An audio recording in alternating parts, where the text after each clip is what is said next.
आपल्यासोबत काँग्रेसचे प्रदेशाध्यक्ष हर्षवर्धन सपकाळ आहेत। काल देवेंद्र फडणवीस यांचा वाढदिवस झालेला आहे, त्यात उद्धव ठाकरे यांनी देखील शुभेच्छा दिलेल्या आहेत, शरद पवार यांनी देखील दिलेल्या आहेत।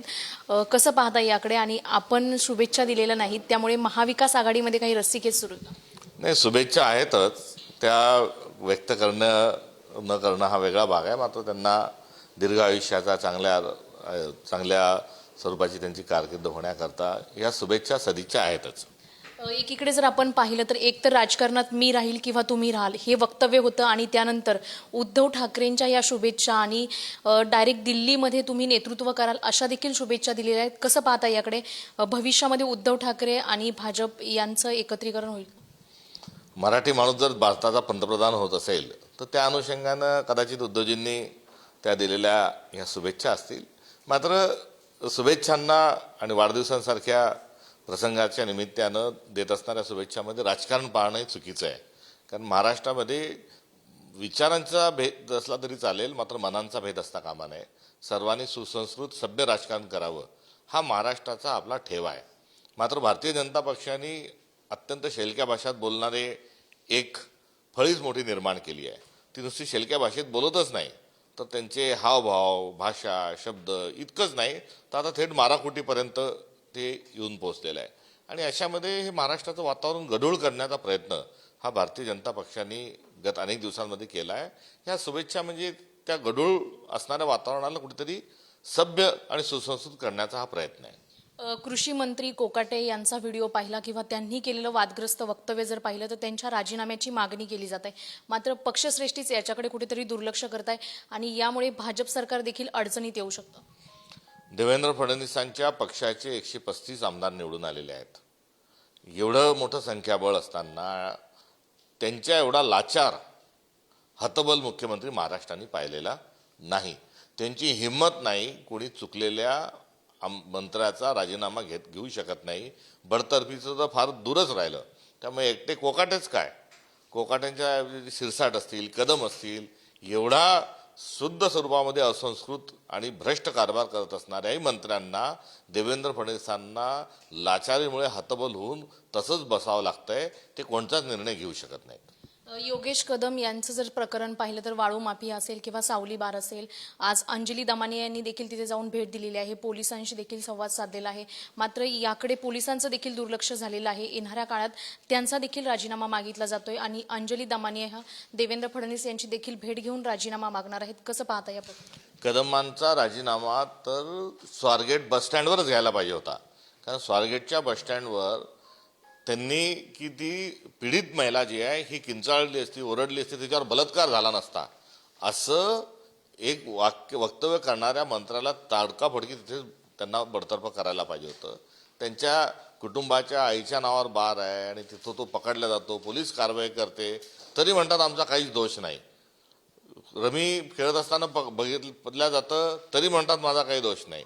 बॅग पैशाने भरलेली बघितली जाते, तरी माझा काही दोष नाही। असे जे सर्व आहेत हे निर्ढावलेले आहेत, हे असंस्कृत, असभ्य आहेत, आणि प्रकरण स्पष्ट झाल्यानंतर राजीनामा न देणे हे सत्तेला चिटकून बसलेले गोचिड आहेत।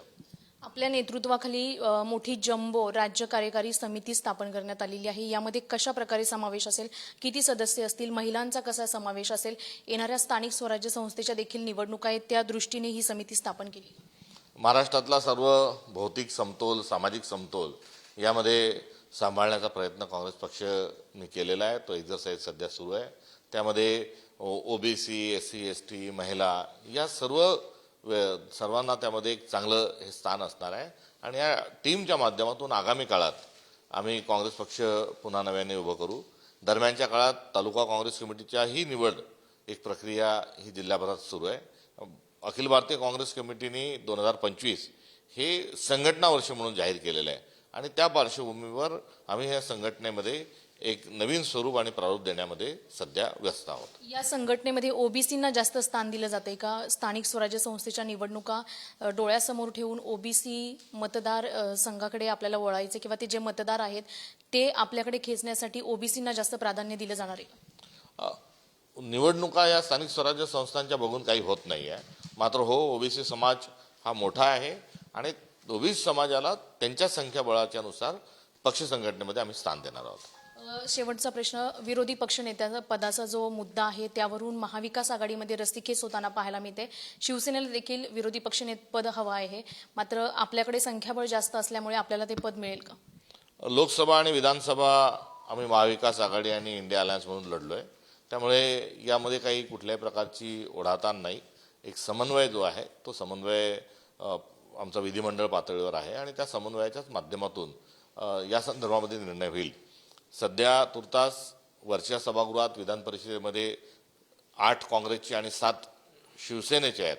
तर दानवेजी रिटायर्ड झाल्यानंतर 6 शिवसेनेचे आणि 8 काँग्रेसचे राहतील. अशा वेळेस सर्व मित्रपक्षांची चर्चा करून या संदर्भामध्ये निश्चित स्वरूपामध्ये एकमताने निर्णय होतील.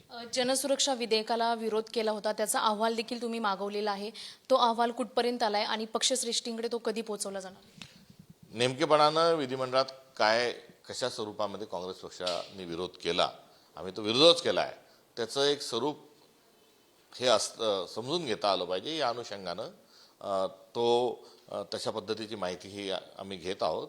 मात्र दुसऱ्या बाजूला तालुका पातळीवर या कायद्याची आम्ही होळी करत आहोत आणि जिल्हा स्तरावर कलेक्टर असतील, तहसीलदार असतील, संपूर्ण महाराष्ट्रामध्ये या विरोधात आम्ही रान पेटवलेलं आहे आणि हा काळा कायदा आम्ही रद्द आगामी काळात केल्याशिवाय राहणार नाही, ही आमची त्या संदर्भातली भूमिका आहे. नक्कीच आपण पाहतोय जनसुरक्षा विधेयक असेल किंवा विविध जे प्रश्न आहेत त्यावर हर्षवर्धन सपकाळ यांनी आपल्याशी संवाद साधलेला आहे. मात्र जे जनसुरक्षा विधेयक आहे त्याची गावोगावी होळी केली जात आहे आणि तो कायदा देखील रद्द केल्याशिवाय आम्ही राहणार नाही, अशी प्रतिक्रिया हर्षवर्धन सपकाळ यांनी दिलेली आहे. कॅमेरामॅन सतीश कदमसह शिल्पा नरवडे, पुढारी न्यूज, मुंबई.